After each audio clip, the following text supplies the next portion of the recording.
wala muna aircon ngayon dahil wala tayong mga kortina. Ayan. So, nagpalaba kami ni mama. Ayan. Kaya, basic muna tayo ngayon.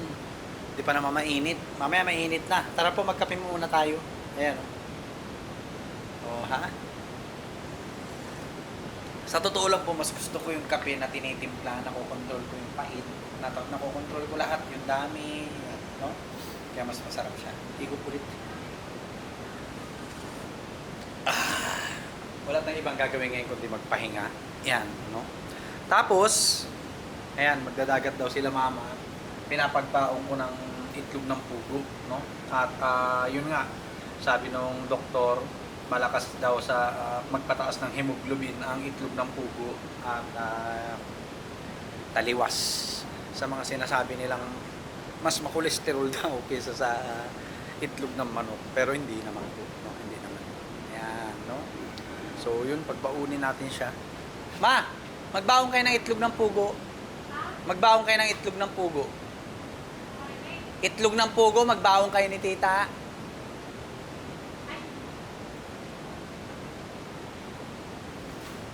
Right? Ayan o. Binawi ko po yung mga maliliit dito dahil binubugbog pa nila. No? Ayan. Nandito na naman sila o.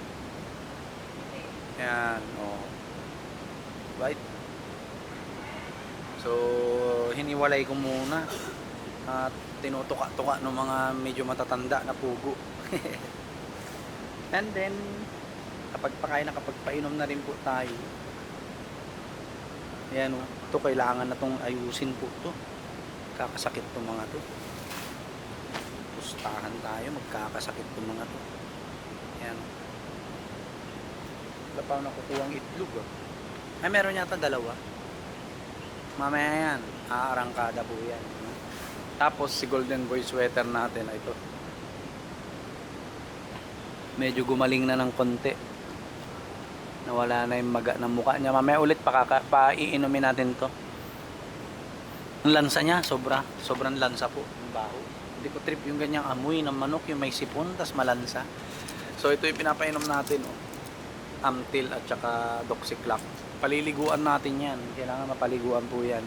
Kasi para mawala yung mga bakterya sa katawan niya. No? Nag-cause ng sipon niya. Pero ayan na, okay na po. No?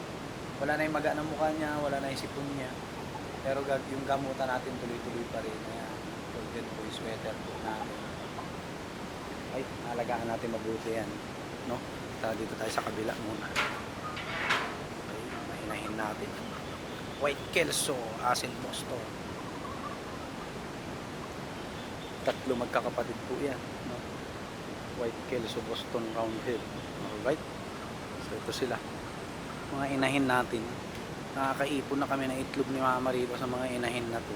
Pero meron pa tayong ikukulong na lalaki. 1, 2, 4 yata yan. 4 pa. No? 4 na lalaki. Alright. So tara tingnan natin yung mga yan sila. Mga inahin natin. Yan. Mga inahin. Mga oriental sweaters po ito mga to. Si Asil Boston. Asil Boston around na. Never nagkasakit po to. Maulan at maarawan po yan. At ito po yung mga anak niya. Yan yung mga oriental sweaters po natin. Ganda nito oh. Nitong hiraw natin na oriental sweater. Tapos alimbuyugin. Yan. Oriental sweater. Yan ang tatay ko nila si Asil Boston natin. Never po nagkasakit yun. Ito mga gold. Oriental sweater gold. Yan. Oriental sweater.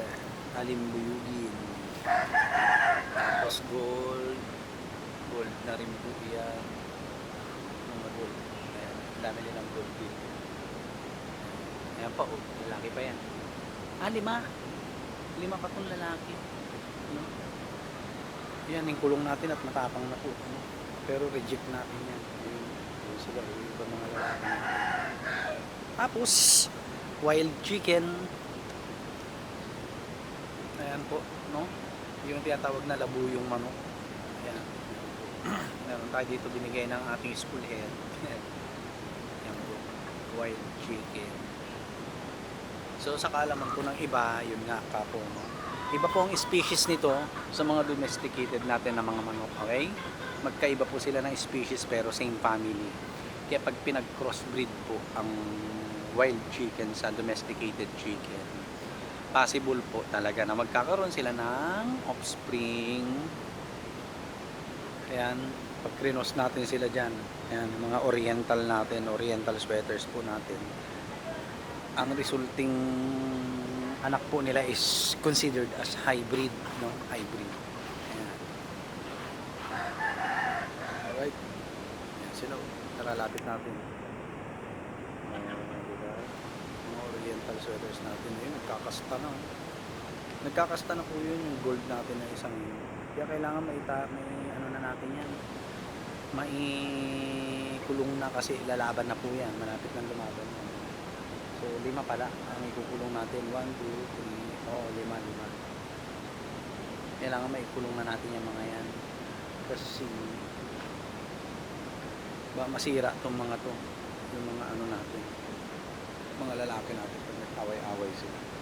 So, pakakawalan na lang natin yung mga inahin. Tapos, yung magiging manador natin, tatali na lang natin dito. Ayan, no? Itali tayo dyan na yan. Diyan natin itatali. So yung dalawang Asil Boston SBR tornado natin na lalaki, ikukulong na rin po natin yan dito. Tapos yung 3 oriental sweaters ay ikukulong na rin po natin. Alright. Kaya nagpapalaba kami ni mama kay tita. Alright. Ito mangingitlog na to. Buti tita, natawag ka ni mama. Opo. At yan. Pagkain ng manok natin, tingnan natin nga kung ilan na. Oh, marami pa po. Ito sa puso, marami pa po. Ito konti na lang. Yung para sa panabon. Pero yung nga, hindi naman natin priority kasi yung panabong, no? Hindi ko alam kung anong gagawin natin dyan sa mga yan, no?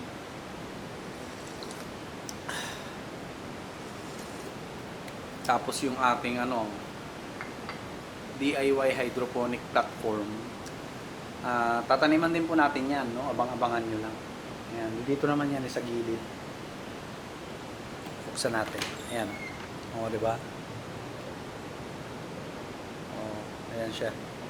So, huwag po kayo mag-alala dahil hindi masasayang yan, no? Tataniman po natin yan. Alright, tataniman po natin yan.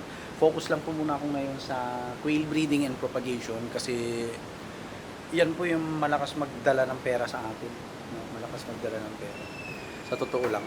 And next week, baka start na tayo tawag rito. Deliver sa kakilala natin, no? Ng itlog ng pugo sa pwesto. May pwesto po sila, no? And yun, next week dito na po tayo magtuturo. So bali new school assignment na natin ang Ilang piraso? ikaw bala, kuha ka lang. Ayan, si mama. Babaunin nila po sa dagat. Ayan. O, di ba? Kakalibunin na kami ng Saan mataas daw ang ang itlog ng pugo?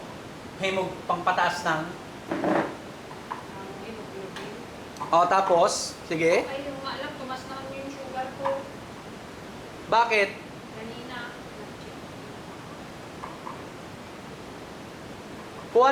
Kukuha ka lang dyan. Oh. Ayan si mama. So yun na, discover niya nga po na nakakapagpataas ng hemoglobin ang itlog ng pugo. At yun. Kaya pakuha ko lang siya dyan. No?